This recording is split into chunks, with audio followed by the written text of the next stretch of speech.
everybody, but they put the individuals. So you look at this Intel committee list, and there are a couple of killers that are on there. Devin Nunes, killer. Well, why is this important for listeners who are just coming to this? Because a lot of people are just coming to the story now that the hearings are going to start on Wednesday.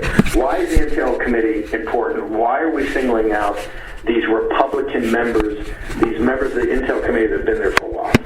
Yeah, because this is the first time, and again, everything's been unconstitutional with Schiff and his whole process up until now, but you have your Democrats, Adam Schiff, Jim Himes, Mike Quigley, Eric Swalwell, folks who are on cable TV around, they're tough, and they're going to come partisan, and they're going to be throwing fastballs, there'll be a lot of layups, but then throwing fastballs back at our guys, and trying to paint the absolute worst picture for President Trump is the Intel committee interviews these witnesses before they prepare their report, and then hand it over to Nadler's Judiciary Committee to then write the actual articles of impeachment. So this is the beginning of made-for-TV combat. Now, in a dream scenario, we're going to have essentially a recap, or almost like a second round of the Mueller when he actually went in front of Congress, and it was a big nothing burger. But you know what? That's leaving it to chance. That's leaving it to magically thinking or naively thinking that all of the people that are going to be going up and testifying are going to be complete duds.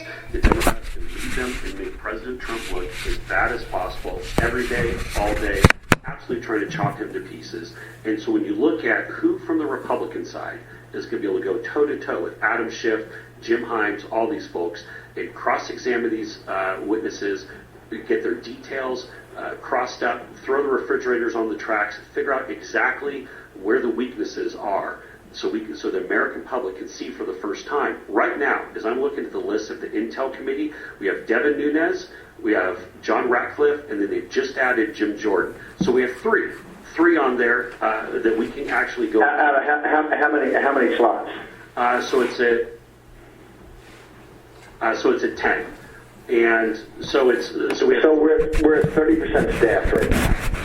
Yeah, exactly. So we're 30% staff. So I want to go through, and so what we want to do here is we are adamant that we want to get Mark Meadows from North Carolina, Lee Zeldin from New York, and Matt Gaetz from Florida onto the Intel Committee before Wednesday, so that we can join the three killers already on there, get three more, in addition to Devin Nunes, Jim Jordan, and John Ratcliffe, so we can go and actually drive the case for President Trump, push back on this impeachment witch hunt, and do something that American people can see right through and see how ridiculous this whole thing is, that it's one big policy dispute that the unelected bureaucrats and the partisan Democrats are driving. So Steve and Raheem, you did a really good job of calling this out yesterday. This is really gut check time for Kevin McCarthy, the GOP leader in the House. This is his moment where he can step up and get some additional killers on this Intel committee, or we can just decide that we're going to phone it in and allow the Democrats to run the table. So let's go briefly, but substantively, let's go into the one-by-one list of who we have on here. So Devin Nunes from California, the ranking member, he's a killer. He's good. The next member, Mike Conaway from Texas. So I describe Mike Conaway, he's essentially the old yeller of the Republicans on this committee, and I'm not saying that is good. I mean, I think simply we need to take him behind the barn and remove him from the committee. I mean, this guy is so weak. He has no tweets out this month. The last thing he was out there, he whined a little bit about Democrat impeachment getting in the way of some of the policy legislation. And he had a town hall that I saw from a few days ago under the recess, where he did say that he didn't believe that Trump had done anything to warrant impeachment. But that was about as feisty as he could get, and he's retiring, so there's no reason or no worry about ruffling his feathers. And he said the reason why he's retiring, it's as simple as I'm not going to be up there if I'm not in leadership. So I guess if this guy doesn't have the right parking spot, then he's going to pack it up and go home. You know what? We're going to save you the trouble. Just go home right now. This is one. Step aside and let Mark Meadows in to take your slot. That's one. This next up is Michael Turner from Ohio.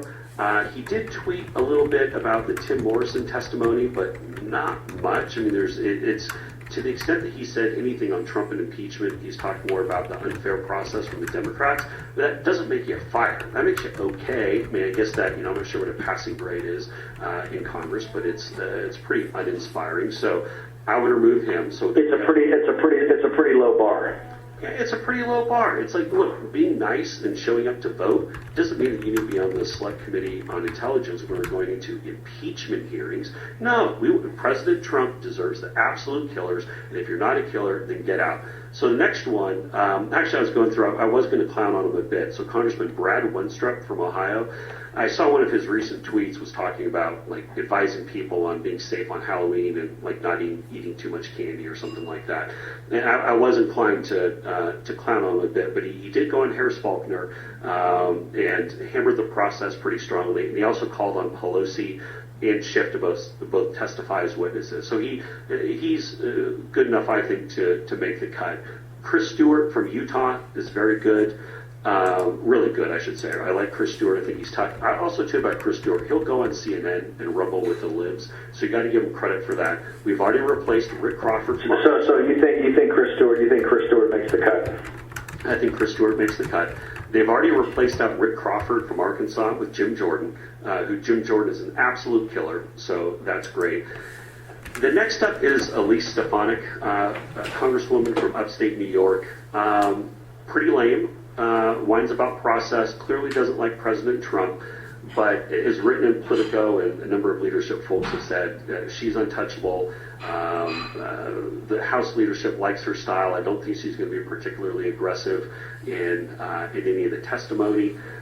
She is the only woman who's on the committee, but House leadership has made pretty clear that she's untouchable. So for the sake of time, I'm not going to dive too much into Stefanik. The next one is the absolute worst on this committee, and it's a disgrace that he's on there. Will Hurd, retiring congressman from Texas. I don't care if he has an intel background. He's constantly criticizing President Trump. I mean, he effectively said on Chris Wallace yesterday that any investigation request into the Bidens would be impeachable. I'm paraphrasing. I'm putting that a little bit into my words, but I'm not changing it that much.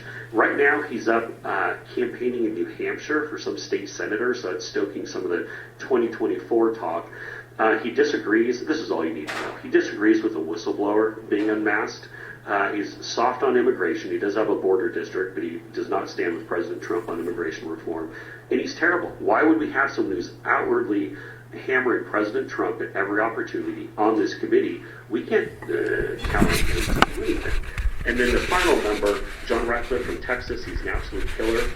He's regarded as the single best questioner, at least according to Politico. I've had the opportunity to interact a little bit with John Ratcliffe in the past. He's a former U.S. attorney. He is very good. He will chop these folks to pieces. And that's why we need it, because so far what we've had is these folks will come through to testify. Democrats will take selective nuggets, i.e. questions that they ask, kind of the slow-pitch softball questions, and then leak those out. This is the first time those who are testifying are going to get it in public from both sides. And that's all the context that matters. But we have to have Meadows and Zeldin engaged. 3 killers join this committee. Again, this is gut check time for Kevin McCarthy and